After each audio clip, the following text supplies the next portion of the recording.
예수님이 누구신지에 대해서 뭐 하시는 겁니까? 파워블로거가 되실 겁니다. 예수님 굉장히 거슬리시는데 뒤에 분들이 안 보이실 것 같아요.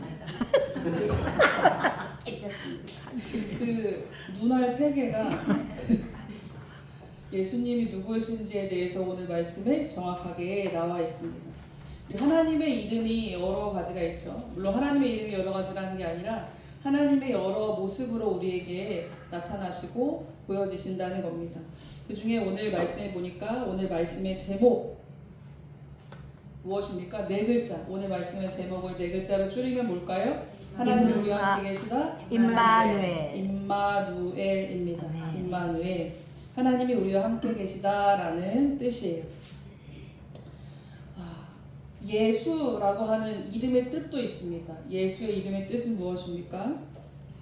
오늘 말씀에 그것도 나옵니다. 21절 말씀에 그가 자기 백성을 그들의 죄에서 구원할 자, 자기 백성을 그들의 죄에서 구원할 자가 바로 예수라는 거예요. 그러니까 예수는 예수님의 이름이고요. 그리스도는 뭘까요? 그리스도는 구원자라는 뜻인데 예수는 이름이고 그리스도는 직분이에요. 그러면 임마누엘은 예수님의 그냥 우리가 굳이 표현하자면 별칭이라고 할 수 있겠죠. 그러나 어쨌든 예수, 그리스도, 임마누엘 다 우리 구주 예수님을 뜻하는 표현입니다. 특별히 오늘은 임마누엘의 하나님에 대해서 함께 말씀 나누기를 원합니다. 마태복음 하면 딱 떠오르는 마태복음은 이러한 말씀이야, 이러한 성경이야. 가장 먼저 떠올라야 되는 것이 무엇이냐면 마태복음은 맨 앞에 예수님의 족보가 나와 있지 우리가 그것을 알아야 됩니다. 1장 1절부터 17절까지 보면 예수님이 오시기까지 그 혈통의 족보가 쭉 나오게 됩니다. 성경을 읽다가 이거 조금 재미없는데 하는 부분들이 좀 있잖아요. 읽다가 특별히 뭐 레위기도 읽다 보면 눈이 막 팽팽 돌아가는 느낌이 나고 재미없는 조금 지루한 것 같은 느낌들이 드는데 마태복음 1장을 읽을 때도 우리가 사실 모르고 읽으면 마태복음 1장도 약간 지루하게 느껴질 수 있어요. 예를 들면 성경을 읽을 때 우리가 뭐 이렇게 해라 저렇게 해라 또는 어떤 은혜의 말씀 이걸 들으면 아멘 아멘 하는데 뭐 누가 누굴 낳고 누가 누굴 낳고 누가 누굴 낳고 여러분 여기서 은혜가 됩니까? 이 말들 중에서 누가 누구를 낳고 누가 누구를 낳고 여기서 이 말들의 나열 속에서는 사실 우리가 은혜 받을 만한 건덕지가 없는 것 같이 보여지잖아요. 내가 우리 집 족보도 잘 모르는데 그 옛날 옛적에 이 족보를 내가 왜 알아야 되는가?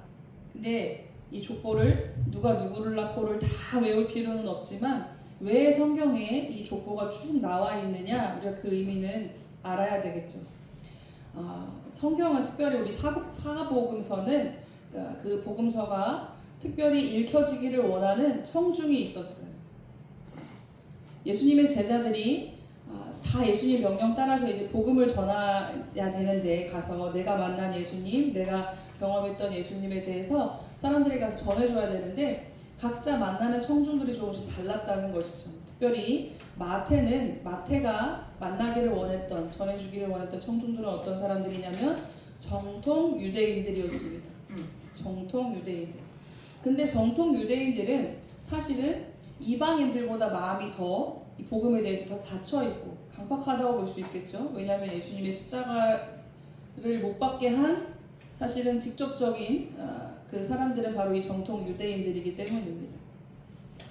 그 사람들에게 예수님을 십자가에 못 박아라 외쳤던 그 사람들에게 예수님이 왜 하나님이신지, 예수님이 어떤 분이신지, 예수님이 왜 구원자이신지 그것을 설명하려다 보니까 예수님은 갑자기 하늘에서 뚝 떨어진 아예 동떨어진 분이 아니라 예수님은 우리가 그렇게 기다렸던, 당신들이 지금도 기다리고 있는 바로 하나님이 약속하신 바로 그 구원자, 바로 그 메시아, 바로 그분입니다. 이것을 가르쳐 주기를 원했어요. 그래서 1장 1절에 보면 아브라함과 다윗의 자손 예수 그리스도의 계보라라고 하면서 쭉 이제 설명이 되어지는 것이죠. 이 유대인들이 가장 존경하고 사랑하는 인물 두 명이 나왔습니다. 아브라함과 다윗이죠. 그 아브라함과 다윗의 혈통으로 쭉 내려오면 누가 있다는 거예요? 바로 예수님이 계시다는 거예요. 그런데 이 족보를 쭉 보면 뚜렷한 아주 특이한 점들이 있습니다. 약간은 이 족보가 편집됐죠. 그러니까 족보에 들어가는 사람이 편집됐다는 게 아니라 그 대수가 조금 편집됐어요. 왜냐하면 14대 이렇게 딱딱딱딱 끊어서 이렇게 설명해주고 있기 때문입니다. 이 중간에 어떤 사람이 있었을 수 있겠지만 중요한 인물들만 추려서 이렇게 14대씩으로 이렇게 나눠 놓았던 것이죠. 그것을 쭉 한번 살펴보면 이렇습니다. 2절부터 5절까지 보면 아브라함부터 시작이 되죠. 여기부터 이 처음 14대는 바로 이스라엘이라고 하는 이 나라가 처음에 어떻게 시작되는가에 대해서 설명이 돼요. 이스라엘 역사의 시작, 그리고 이스라엘의 왕국이라는 것이 형성되기까지 그 족보가 14대까지입니다. 이때는 하나님의 약속을 받았던 때이고 약속을 인내함으로 기다렸던 때이고 약속을 따라가는 그 시기였어요. 그래서 아브라함부터 시작해서 이스라엘의 대표적인 왕인 다윗 왕에 이르면 14대가 끝납니다. 첫 번째 대가 끝나죠. 그 다음에 이제 6절부터 11절까지 두 번째 14대는 이스라엘의 이제 왕정 시대를 표현해요. 왕정 시대는 이스라엘의 왕이 있었던 시대를 말하죠. 어떤 왕 쭉 있습니다. 그래서 이스라엘의 열왕들의 이름이 열거되다가 이제 마침내 다른 이민족들로 인해서 왕권을 상실하고 포로로 끌려가는 여고냐 시대에서 이제 끝이 나게 됩니다. 그 다음에 이제 세 번째 14대에서는 이스라엘의 바벨론 포로 시기와 포로에서 돌아와서 또 포로에 돌아왔지만 끊임없이 이방 세력들로부터 괴롭힘을 받으면서 메시아를 막 기다리는 대망하던 그때의 시기입니다. 그래서 바벨론 포로 이후에 예수의 인물들이 계속 나열되다가 예수 그리스도에게서 끝이 나죠. 이렇게 셋으로 나뉜 14대 총 몇 대입니까? 42대에 이르는 이 예수님의 계보, 예수님의 족보는 그 자체가 우리가 이 성경을 다 내용을 아시고 그냥 이제 마태복음 1장을 보면 그냥 내용이 머릿속에 쫙 그냥 판도라마처럼 지나가면서 대하 드라마를 보는 느낌이 드는 거예요. 예를 들어서 아브라함이 하면 아브라함 이름만 딱 들어도 우리가 아브라함의 그 일생이 참 머릿속에 펼쳐지시죠? 다윗이 하면 막 구구절절 설명하지 않아도 다윗의 그 일생이 착 펼쳐지시죠? 그러니 아브라함과 예수님에 이르기까지 그 42대에 걸친 그 긴 역사를 우리가 쭉 생각해 볼 때에 이거보다 엄청난 역사 대하 드라마가 없어요. 엄청난 역사입니다. 그런데 이렇게 예수님의 족보를 언급하면서 대서시와도 같은 이런 역사 속에 예수님이 끝맺음되기 위해서, 예수님까지 탄생시키기 위해서 바로 하나님께서 어떻게 우리라는 건 그 마태와 자기가 전하기를 원하는 우리 유대인들이죠. 하나님께서 어떻게 우리의 나라 가운데, 우리들 가운데 섭리하시고 역사에 오셨는가, 바로 이 사실입니다. 우리가 마태복음 1장 18절부터 읽었는데 임마누엘을 오늘 얘기한다 그랬는데 왜 갑자기 예수님의 족보를 앞으로부터 쭉 훑고 있는 것일까요? 마태가 설명하려고 하는 그 이유가 동일한 이유이기 때문이에요. 우리가 알고자 하는, 우리가 믿고자 하는 예수님, 그 예수님은 바로 어떤 분이시냐 이겁니다. 갑자기 하나님이 어느 날 우리한테 관심도 하나도 없다가 갑자기 뿅, 야 내가 약속했으니까 이제 지금 좀 와줘야지 하고 갑자기 나타나신 것이 아니라 하나님은 과연 언제부터 계셨다는 겁니까? 이스라엘이라고 하는 나라가 태동되기 그 이전부터, 사실은 예수님의 족보를 아브라함부터 시작했지만 그렇지만 이 세계는 언제부터 시작됐습니까? 천지가 창조된 그 이후부터 지금까지 하나님의 손길은 계속해서 우리와 함께 하고 계시는 중이십니다. 그래서 예수님을 설명하면서 아브라함부터 시작해서 쭉 역사를 이야기해요. 우리 성경을 공부하다 보면 신구약 중간사라는 말을 아마 들어보셨을 수 있어요. 그게 무슨 말이냐면 구약 성경의 맨 마지막 책이 무엇입니까? 빨리 이렇게 보세요. 구약 성경의 마지막 책이 뭐예요? 네? 말라기. 요한계시록이라고요? 말라기죠? 말라기가 구약의 마지막입니다. 신약의 맨 처음은 마태복음이죠. 그러니까 마태, 마가, 누가, 요한, 복음서는 예수님의 탄생과 예수님 이야기가 적혀 있는 게 이 복음서인데, 이 신약 성경을 신약을 여는 게 예수님 이야기잖아요. 맞죠? 그런데 그 말라기 선지자가 활동하던 그 시절, 사실 우리가 구약 성경을 보면 선지서들이 참 많잖아요. 이사야, 예레미야, 에스겔, 또 뭐 있어요? 호세야, 아모스, 네? 엄청 많습니다. 그 많던 선지서들이 말라기 요 시기에 와서 딱 끊어져요. 그리고 흔히 암흑기라고 볼 수 있는 400여 년의 시간이 흐르게 됩니다. 사실 여태까지는 계속 어떻게 보면 이스라엘이 아이고 알았으니까 하나님 그만 좀 말씀하세요. 막 동쪽에서 일어나 서쪽에서 일어나 남쪽에서 일어나 선지자들이 막 전국에서 일어나서 하나님 말씀을 막 선포했던 시기가 있었어요. 우리가 성경을 읽다 보면 동시대 때 다른 지역에서 다른 나라에서 활동했던 선지자들도 많거든요. 근데 전국 어디에서도 선지자들이 나타나지 않았던 시기가 있는데 거의 400여 년 가까이 되는 시간 동안 선지자들이 나타나지 않았다는 겁니다. 선지자들이 나타나지 않았다는 것은 무슨 말이냐면 하나님의 말씀이 들려지지 않았다는 거예요. 우리 선지자 혹은 예언자라고 표현하는데, 선지자 예언자는 뭐 우리가 무슨 뭐 점치듯이 이런 예언을 하는 그런 게 아니라 하나님의 말씀을 받아서 들어서 전달해주는 사람이 바로 선지자 예언자였어요. 선지자 예언자가 없는 시대는 그럼 무슨 시대입니까? 하나님이 더 이상 이스라엘 백성에게 말씀을 주시지 않는 시대라는 것이죠. 그거를 우리는 신구약 중간사라고 역사적으로 말하고, 혹은 신앙의 암흑기와도 같은 시기였다라고 볼 수가 있겠죠. 한 4년만 여러분 생각해 보세요. 4년이 뭡니까? 한 4개월만 여러분 교회 안 나오시고, 예? 교회 안 나오시고, 기도 안 하시고, 말씀 안 보시고, 그 텔레비전에 기독교 방송도 안 보시고 4개월만 딱 끊고 살아보세요. 어떨까요? 네? 세상이 너무 좋아질까요? 4개월 정도는 좀 막 갈급함이 느껴질 것 같아요. 아, 교회 가고 싶다. 성경 보고 싶다. 예배 드리고 싶다. 한 4년을 그렇게 한다고 생각해 보세요. 우리가 아주 좋은 우리 일생의 큰 예인 코로나 시기를 우리가 다 겪었잖아요. 처음에는 막 교회 못 가게 하니까 막 안달이 나고 막 이게 무슨 일이야 막 이러잖아요. 근데 시간이 지나서 뭐 한 주 안 가고 2주 안 가고 막 어쩔 수 없지, 지금은 이런 상황이잖아, 어쩔 수 없잖아, 서로 이렇게 하면서 서로 면죄부를 주는 거잖아요. 나만 교회 안 나가면 되게 찔리고 뭔가 그런데 지금은 다 못 나가게 하는 거고 어쩔 수 없는 상황이야 이러면서 한 몇 달을 그렇게 하다 보면 신앙이 점점 나도 모르게 시들시들해지고 이걸 느껴지죠. 근데 400년을 하나님의 음성이 안 들려지는 시기가 있었다? 물론 이때도 하나님께 제사도 드리고, 제사장도 있고 율법도 있고 하죠.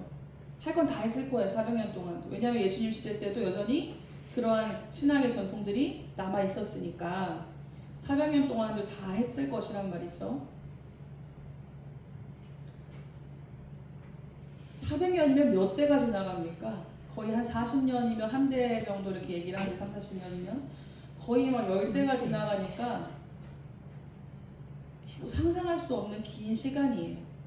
신앙을 잃어버리기에 상상할 수 없는 긴 시간입니다. 그러한 깜깜한 시기가 있었어요. 그런데 마침내 하나님께서 약속하신 그때가 되어서 깜깜한 가운데 빛을 비춰주시고 약속하신 그 메시아, 구원자를 우리에게 보내주셨습니다. 그게 바로 예수님이라는 거예요. 예수님이 태어나실 때, 이제 태어나시기 전에 이제 태어나신다고 하는 그 메시지를 받을 때부터 시작해서 태어나실 때까지 사실 이 유대인들은 그것을 잘 알지 못했습니다. 뭐 사실 전설 따라 삼천리 같은 얘기인 거예요. 옛날에는 막 하나님께 기도하면 하나님 막 그 즉시 불도 내려주고 무슨 그 즉시 병도 낫고 그 즉시 막 하나님의 음성이 하늘에서 번개처럼 내려오고 이런 시절도 있었다고 하는데 몰라, 나는 본 적은 없어. 이렇게 되는 거예요. 거의 전설 따라 삼천리 같은 이야기. 근데 그때에도 빛을 보고 따라왔고 천사들의 음성을 듣고 따라왔던 사람들이 있다는 것이죠. 부디 우리가 그런 사람들이 될 수 있기를 소원합니다. 아무 가운데서도 나는 눈을 떠서 볼 수 있고 내 귀는 열려져서 들을 수 있기를 소원합니다. 아멘. 그러한 어두운 때에 예수님이 이제 오시는데 오시는 것도 굉장히 심상치가 않죠. 어떻게 오십니까? 18절 말씀부터 보면 예수 그리스도의 나심은 이러하니라. 그러니까 하나님이 역사의 처음부터 지금까지 우리를 놓지 아니하시고 계속 함께 하고 있었어요. 역사 속에서. 그리고 마침내 예수님이 이제 진짜 오셨는데 어떻게 오셨냐면 예수님의 어머니, 그의 어머니 마리아가 요셉과 약혼하고 동거하기 전에 성령으로 잉태된 것이 나타났더니, 이 말이 굉장히 고상하고 막 이렇게 들리지만 한마디로 뭐예요? 남자와 동침하지 않았는데 임신했다는 거 아니에요. 놀랄 노자죠. 그래서 요셉은 의로운 사람이라 그걸 드러내지 아니하고 가만히 끊고자 하여. 착한 남자였던 것 같아요. 사실 유대 율법상에서 돌로 쳐 죽여도 아무도 뭐라 할 수 없는, 지금도 명예살인이 지금도 일어나잖아요. 돌로 막 아버지가 딸을 죽이기도 하고 막 이런 무시무시한 일들이 있는데, 당연히 약혼한 남자 입장에서는 파혼하고 혹은 막 이 여자를 아주 망신을 주고 이래도 뭐라 할 수 없는 그런 처지죠.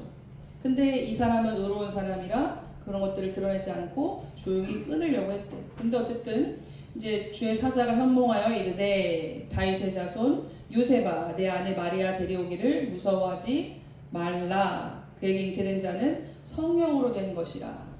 그의 아버지는 찾으려고 하지 마라. 걔는 아버지가 없다. 어떻게 임신했다는 거예요? 성령으로 됐대요. 아니 성령이 뭐 어떻게 했다는 거야? 이 본문 때문에 많은 사람들이 헷갈려하고 기독교에서 말하는 건 다 막 사기꾼 같다고 하고 이래요. 근데 여러분 아주 간단하게 우리가 이해해 보겠습니다. 창세기 1장 1절을 우리가 믿어줘야 나머지 성경이 다 믿어진다고 그랬죠? 하나님이 원래 있지도 않은 상태에서 흙으로 갖다 사람을 만들었는데 사람이 있는데 그 안에 사람 하나 만드는 게 어렵습니까? 쉽습니까? 본 재료가 훨씬 낫잖아요. 흙으로 만드는 것보다. 이미 사람이 있어요. 그 안에 또 사람 하나를 넣는 게 하나님이 뭐가 어렵냐 이거예요. 무리를 걷는 게 뭐가 어려워요? 물을 만드셨으니까 걸을 수 있죠. 우리는 막 심각하게 막 고민을 하고 생각을 하는 거예요. 근데 우린 중간에 그게 항상 빼먹어져 있어요. 하나님이 누구신가? 하나님이 누구신가가 빠져 있으면 하나님 말씀이 하나도 이해가 되지가 않습니다. 과연 하나님께서 왜 이 마리아를 선택하셨을까? 우리 가톨릭에서는 그래서 마리아 숭배 사상을 막 하기도 하고, 얼마 전에 지금 현 교황이 우리 가톨릭에서는 공식적으로 마리아에게 기도하지 않는다 공포를 했어요. 그래서 막 천주교에서 우리 신앙이 바르게 된다고 막 기뻐하면서 환영해요 그 메시지를. 근데 개신교들은 뭐라 그래요? 아니 뭐 당연한 거를 무슨 발표를 하고 난리야. 반응이 이제 엇갈렸죠. 그래서 보면 그 발표를 보면서 참 희한한 일이다 그랬는데, 당연한 이야기를 가지고 그래서 마리아를 막 숭배하는 거예요. 그래서 가톨릭에서 가르쳤던 거는 마리아가 어쨌든 뭐 물론 우리보다 더 대단한 여인인 건 맞죠. 예수님을 낳았으니까. 근데 어쨌든 마리아에게 기도를 해요. 근데 마리아가 능력이 있어서 기도를 받아준다는 게 아니라 예수님의 어머니고 예수님의 최측근이다 보니까 우리가 예수님께 기도할 수 없고, 그러니까 마리아한테 기도해서 예수님한테 내 얘기를 좀 잘 좀 해주세요 라고 해서 마리아에게 기도를 합니다. 우리는 직접 기도할 수 있어요. 직접 예수님의 이름으로 하나님께 기도할 수 있습니다. 그러면 왜 계속 오늘 말씀 본문에 보면 동침하지 아니하였고 동거하지 아니하였고 또 마리아를 향해서 처녀가 잉태하여 라고 하면서 계속해서 그런 것들을 강조하고 있어요. 그래서 이 표현들 때문에 예수님, 하나님이시니까 예수님이 하나님의 아들이시고 하나님이시니까 순결하고 거룩한 여인을 하나님이 선택하셨구나 라고 우리가 생각합니다. 물론 그렇지 않다는 것은 아니에요. 그런 이유도 있겠지만 그것보다 더 중요한 의미는 그것이 아닙니다. 이 말은 무엇이냐면 예수님의 나심은 사람의 방법과 사람의 능력으로 나지 않았다는 거예요. 만약에 요셉과 약혼한 게 아니라 결혼했어요. 이미 첫째 아들, 둘째 아들 낳고 예수님이 예를 들어서 셋째 아들이에요. 그러면 아무리 예수님이 하나님이시라고 설명하고 아무리 성령으로 잉태됐다고 설명해도 누가 믿을까요? 믿지 않겠죠. 마리아가 계속해서 그 여자는 동정녀야, 그 여자는 처녀야, 그 여자는 이 요셉과 동거하지 않았어, 동침하지 않았어라는 걸 계속 성경에서 강조하는 이유는 그 여자가 순결해서, 그 여자가 거룩해서 그것이 아니라, 물론 예수님의 어머니 마리아를 우리가 또 귀하게 여기지만 그 마리아가 순결해서 거룩해서가 아니라 하나님의 방법으로 이 땅에 오셨다는 것을 강조하기 위함입니다. 결혼하지 아니한. 그러니까 당연히 생리적으로 생태학적으로 당연히 아기가 어떻게 태어나는지 어떤 식으로 태어나는지 그것과 상관없이 예수님은 태어나셨다는 것이죠. 예수님은 그렇게 나셨다는 겁니다. 그것은 참으로 인간의 그 유한한 몸에 또 인간의 유한한 세계에 갇히지 않는 하나님의 방법이세요. 인간의 몸으로 확실히 오시긴 했지만 인간의 몸에 갇혀 계시지는 않으셨습니다. 인간의 몸을 입고 오셔서 우리가 느낄 수 있는 모든 고통과 힘듦과 아픔과 이런 것들을 다 경험하시고 아시지만 그러나 그것에 매몰돼서 갇혀 계시지는 않았다는 거예요. 때로는 무리를 걸으시기도 하고요. 죽은 자를 살리시기도 하고요. 병든 자를 고치시기도 하시고요. 사람이 알 수 없는 지혜로 하나님의 말씀을 우리에게 주시기도 하셨습니다. 예수님은 분명히 하나님이시라는 것을 강조하기 위함이에요. 그래서 우리 1장 16절 말씀을 보면 그 앞에까지는 누가 누구를 낳고 하면서 이제 몇 명의 여인을 빼고는 다 남자 이름이 나와요. 아버지의 이름이 나오죠. 누구 아들 이렇게 나오는 거예요. 누가 누구를 낳고 누가 누구를 낳고 하는데 16절에서만큼만 다른 표현이 쓰여집니다. 야곱은 마리아의 남편 요셉을 낳았어요. 그러니까 요셉을 낳았다는 것까지는 됐어요. 그러면 그 다음은 요셉은 예수를 낳았으니 이게 자연스러운 문장이에요. 그러나 여기서는 다르게 표현합니다. 요셉을 낳았으니 마리아에게서 그리스도라 칭하는 예수가 나시니라. 요셉이 그를 낳았다라고 이야기하지 않는다는 거예요. 마리아에게서 그리스도라 칭하는 예수가 나시니라. 마리아가 낳았다고도 하지 않아요. 마리아에게서 그리스도라 칭하는 예수가 나시니라. 예수님은 사람의 방법으로 오지 아니하셨습니다. 그래서 예수님은 참 사람이시면서 참 하나님이신 것이죠. 둘 중에 하나만 부정해도 그것은 옳지 않고 성경적이지 않은 것입니다. 그러면 이 예수님은 왜 굳이 오셨을까요? 그 이유가 바로 예수님의 그 이름에 답이 있는 것이죠. 우리의 죄를 구원해 주시기 위해서, 그리고 우리와 영원토록 함께 하시기 위해서. 아니, 우리와 함께 한다는 것이 뭐가 중요해서, 아니 어떻게 하나님께서 인간의 몸으로 오실 생각을 다 하시나요? 어떻게 그런 결정을 하셨나요? 그것이 바로 하나님의 결단이고 사랑입니다. 죄악 중에 출생한 우리는 스스로 어느 누구도 하나님 앞에 나아갈 수가 없어요. 나는 하나님께 나아가고 싶지만 내 힘으로 나아갈 수가 없어요. 하나님이 열어주셔야 나아갈 수가 있습니다. 내가 나아갈 수 없으니 그럼 하나님이 나에게 와주시겠다는 거예요. 그래서 하나님께서 나의 세계 가운데로 걸어 들어와 주셨습니다. 그것이 바로 성육신의 사건이고 성탄절이죠. 성탄절은 우리가 아주 즐겁고 흥겹고 명절로 지내기도 합니다. 아기 예수, 또 산타크로스, 선물, 캐롤, 트리. 성탄절이 되면 설레고 좋지요. 그런데 우리가 그러한 풍경과 이런 것들에 홀려서 성탄절의 의미를 잃어버려서는 안 되겠습니다. 성탄절은 어떤 날입니까? 그 놀라우신 하나님이, 크신 하나님이 내 세계 가운데로 들어와 주신 사건이에요. 이것은 더할 나위 없는 하나님의 놀라운 사랑입니다. 우리가 하나님이 날 사랑하신다는 증거가 어디 있습니까? 하나님이 나를 돌보신다고 하는 증거가 어디 있습니까? 내가 어떻게 압니까? 예수님이 이 땅에 오셨다는 그 사실이 하나님의 지극한 사랑의 결정입니다. 절정이에요. 세상의 어떠한 종교가, 세상의 어떠한 신이 자기를 섬기라고 있는 그 백성들, 사람들을 위해서 낮아질까요?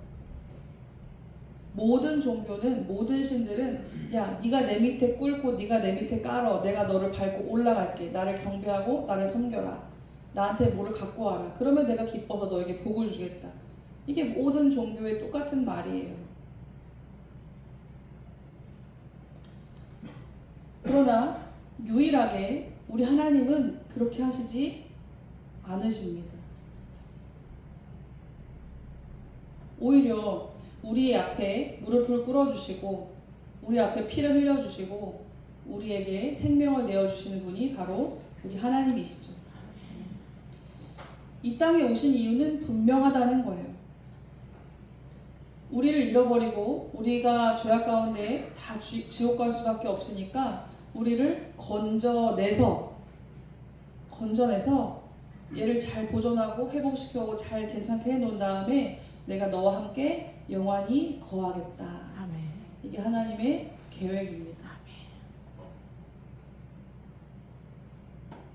내가 왜 사나? 여러분 이런 생각 해보셨나요? 왜 사는지도 생각 안 해보고 바쁘게 사시기도 하겠죠.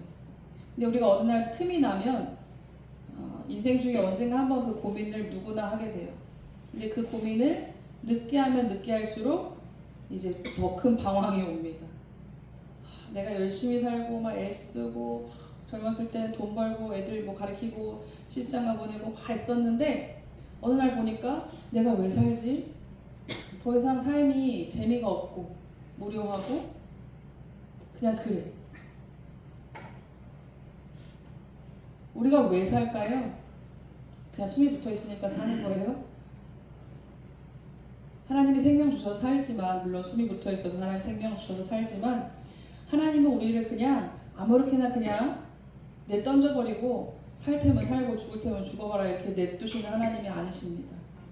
우리에게 하나님께서는 다 각자마다 다 다르게, 다양하게, 세심하게, 세세하게 우리 삶을 돌보시고 하나님이 이끌어 가세요. 나를 통한 계획이 있고 나를 위한 계획이 있으십니다. 아멘. 근데 그냥 하는 것이 아니라 하나님이 임마누엘이라고 하는 약속을 우리에게 주셨어요. 나는 늘 누구와 함께 있습니까? 나는 늘 하나님과 함께 있다는 거예요. 우리가 예수 믿고 구원받으면, 예수 믿으면, 교회 다니면 최고 좋은 게 뭔지 아세요? 최고 좋은 게 뭐냐면 예수 믿고 구원받았다, 와 좋다, 끝이 아니라는 거예요. 우리를 막 물에 떠내려가고 죽어가던 우리를 건져놓고 아 됐다, 하나님 그게 아니라 건져놓고 우리를 씻기시고 먹이시고 입히시고 아멘. 함께 하신다는 거예요. 아멘. 그게 예수 믿고 우리가 받은 가장 큰 복입니다. 가장 좋은 점이에요. 언제부터 함께 하셨습니까? 내가 인식하지 못했던 그때부터도 하나님은 계속해서 나와 함께 해오고 계셨어요. 아멘. 내가 20살에 예수 믿었어요. 내가 40살에 예수 믿었어요. 내가 60살에 예수 믿었어요. 근데 예수님이 나에게 오시는 그 순간이 있었잖아요. 나한테 내가 예수 믿는 순간. 근데 예수님은 언제부터 함께하고 계셨냐면 오늘 족보의 설명과 같이 아브라함 때부터, 그 말인즉슨 우리가 이때도 하나님 우리와 함께하고 계셨다고요? 네, 계속 함께하고 계셨어요. 하나님이 우리와 함께 계시다라고 하는 이 말은 함께 계셨다도 아니요, 함께 계실 것이 다도 아닙니다. 계속해서 함께 계시다예요. 이게 무슨 말입니까? 계속 현재 진행형이라는 거예요. 옛날에 그랬고 참 좋았다 끝. 아니요, 지금도. 지금은 아닌데 미래는 그럴 것이다. 아니요, 지금도 미래도 영원히 하나님은 우리와 함께 하십니다. 임마누엘, 하나님이 우리와 함께 계시다. 네, 우리가 막 인생 어차피 혼자야 이런 말들을 많이 하는데 때로는 누가 뭐 가장 가까운 가족도 내 마음 몰라줄 수 있고 뭐 지내다 보면 언젠가는 다 혼자가 됩니다. 맞죠? 가족이 옆에 있어도 혼자라고 느껴지는 순간이 와요. 원래 모든 인간은 다 혼자이기 때문에.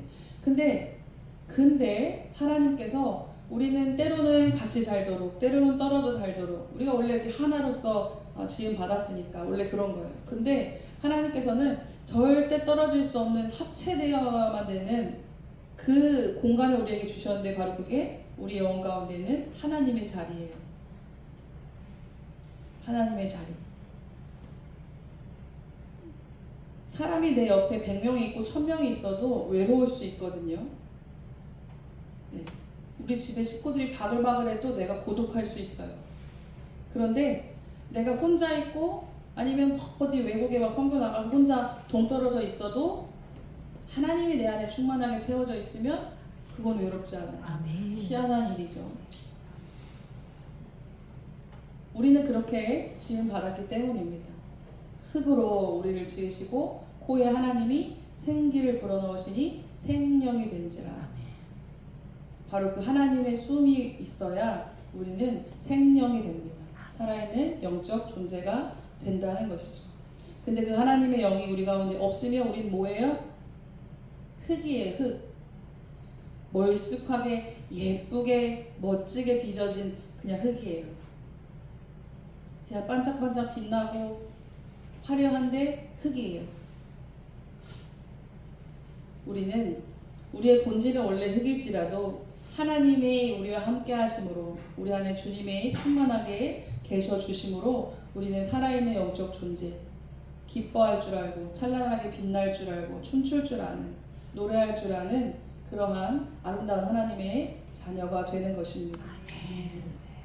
우리 성탄절 이제 4일 남았네요. 오늘 아침에 어린이들 아침에 예배하면서 성탄절이 무슨 날일까 했더니 제가 주입식 교육을 막 시켜가지고 예수님의 생일이요. 아무 영혼 없이 이렇게 얘기를 했는데 그럼 성탄절에 며칠 밤 자면지 성탄절이지? 막 세보더니 4번만 자면 성탄절이래요.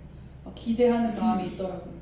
근데 우리 나이가 점점 들어갈수록 성탄절도 기대가 안 되고 설날도 기대가 안 되고 아유 그냥 뭐나 먹어 그냥 이렇게 되잖아요. 근데 그냥 우리가 어렸을 때 그 천진함 때문에 기대하는 것도 있지만 그렇지만 우리가 성탄절 이제 다 지났고 4일 남았는데 4일 동안 하나님이 우리와 함께 하신다는 게 뭘까? 예수님이 내 삶 가운데 와 주신다는 게 뭘까? 예수님을 묵상하시면서 풍성한 하루하루가 되시기를 축복합니다. 아멘. 우리 기도하겠습니다. 할렐루야. 하나님 감사드립니다. 하나님께서 우리를 사랑하셔서 우리를 지극히 기뻐하셔서 우리와 함께 하시고자 와 주심에 감사드립니다. 아멘. 예수님 날마다 우리 삶 가운데 더 깊숙이 와주시고 우리 삶의 모든 부분들 가운데 간섭하여 주시기를 원합니다. 아멘. 주님을 왕으로 모시고 주님을 가장 좋은 나의 친구로 모시고 나아갈 수 있도록 주님 도와주시옵소서. 아멘. 감사드리며 우리 구주 예수님의 이름으로 기도드립니다. 아멘.